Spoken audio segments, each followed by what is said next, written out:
सब जानते थे कि यह संपूर्ण स्वतंत्र नहीं अपितु अल्पकालिक स्वतंत्र है। जी हाँ, अल्पकालिक स्वतंत्र। यह छद्मा स्वतंत्र ही था, इससे अधिक और कुछ नहीं। सत्ता का हस्तांतरण हुआ था, अर्थात सत्ता तो अंग्रेजों के पास ही रहेगी और उनकी देखरेख में शासन की व्यवस्था संभालेंगे आत्मा से बिके और चरित्र से गिरे हुए कुछ लोग। सत्ता के इस हस्तांतरण का साक्षी बना ट्रांसफर ऑफ पावर एग्रीमेंट, जो कि लगभग 4000 पेजों में बना गया था और जिसे अगले 50 वर्षों हेतु सार्वजनिक न करने का नियम भी साथ में लागू किया गया।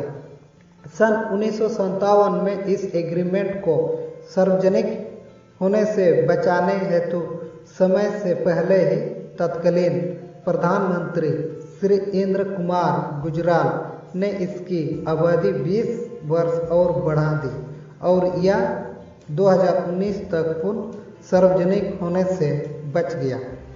ऐसे सत्ता के हस्तांतरण से एग्रीमेंट ब्रिटिश सरकार के अधीन भारत समेत समस्त 54 देशों के साथ हुए हैं, जिनमें ऑस्ट्रेलिया, कनाडा, दक्षिण अफ्रीका, न्यूजीलैंड, श्रीलंका, पाकिस्तान आदि 54 देश हैं। यह 54 देश ब्रिटिश राज के उपनिवेश कहलाते हैं। इन 54 देशों के नागरिक ब्रिटेन की रियाया प्रजा है, अर्थात ब्रिटेन की ही नागरिक है।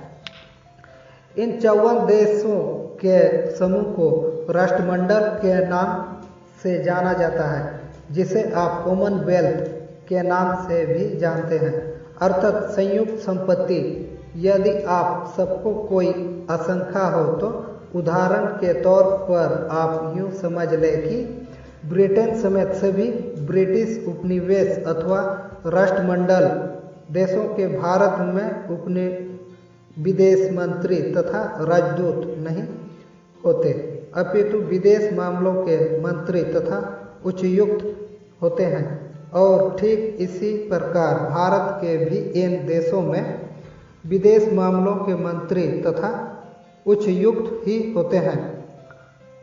Minister of foreign affair, high commissioner, जैसे कि भारत की विदेश मंत्री हैं सुषमा स्वराज, तो यह सुषमा स्वराज का आधिकारिक दर्जा विदेश मंत्री के तौर पर केवल रूस, जापान, चीन, फ्रांस, जर्मन, बेल्जियम आदि स्वतंत्र देशों में ही रहता है, परंतु ब्रिटिश उपनिवेशिक अर्थात राष्ट्रमंडल देशों जैसे ऑस्ट्रेलिया, कनाडा आदि देशों में सुषमा स्वराज का आधिकारिक दर्जा मिनिस्टर ऑफ फॉरेन अफेयर का ही रहता है। आखिर भारत जैसे देश की नागरिक क्वीन एलिजाबेथ की विदेश मंत्री कैसे हो सकती है, क्योंकि यह कनाडा, ऑस्ट्रेलिया, भारत आदि देश तो क्वीन एलिजाबेथ के ही अधिकार क्षेत्र या मलिकाना क्षेत्र में आते हैं, जिसे आजकल आप टेरिटोरी के नाम से जानते हैं। इसी प्रकार उपनिवेशिक राष्ट्रमंडल देशों में भारत का कोई राजदूत एम्बेसडर नहीं होता, अपितु मात्र उच्चायुक्त हाई कमिश्नर ही होता है। ट्रांसफर ऑफ पावर एग्रीमेंट की शर्त लगभग 4000 पेजों में विस्तार से लिखी गई है, जिसके कुछ अंश निम्नलिखित हैं। गोरे हमारे भूमि को 99 वर्षों के लिए हम भारतवासियों को ही किराए पर दे गए। भारत का संविधान अभी भी ब्रिटेन के अधीन है। ब्रिटिश नेशनलिटी अधिनियम 1948 के अंतर्गत हर भारतीय, ऑस्ट्रेलियाई, कनाडियन, चाहे हिंदू हो, मुस्लिम हो, ईसाई हो, बौद्ध हो अथवा सिख ही क्यों न हो, ब्रिटेन की प्रजा है। भारतीय संविधान के अनुच्छेदों 366, 371, 372 व 395 में परिवर्तन की क्षमता भारत की संसद तथा भारत के राष्ट्रपति के पास भी नहीं है। गोपनीय समझौतों जिनका खुलासा आज तक नहीं किया जाता के तहत ही हमारे देश से 10 अरब रुपये पेंशन प्रति वर्ष महारानी एलिजाबेथ को जाता है। इन्हीं गोपनीय समझौतों के तहत प्रति वर्ष 30,000 टन गौमांस ब्रिटेन को दिया जाता है। यही वह गोपनीयता है जिसकी शपथ भारत के राष्ट्रपति, प्रधानमंत्री, सुप्रीम कोर्ट के चीफ जस्टिस, सभी राज्यों के मुख्यमंत्री तथा अन्य समस्त मंत्री तथा प्रशासनिक अधिकारी लेते हैं। अतः उपरोक्त समस्त पदाधिकारी समस्त स्वतंत्र देशों की भांति मात्र पद की शपथ नहीं लेते, अपितु पद एवं गोपनीयता की शपथ लेते हैं।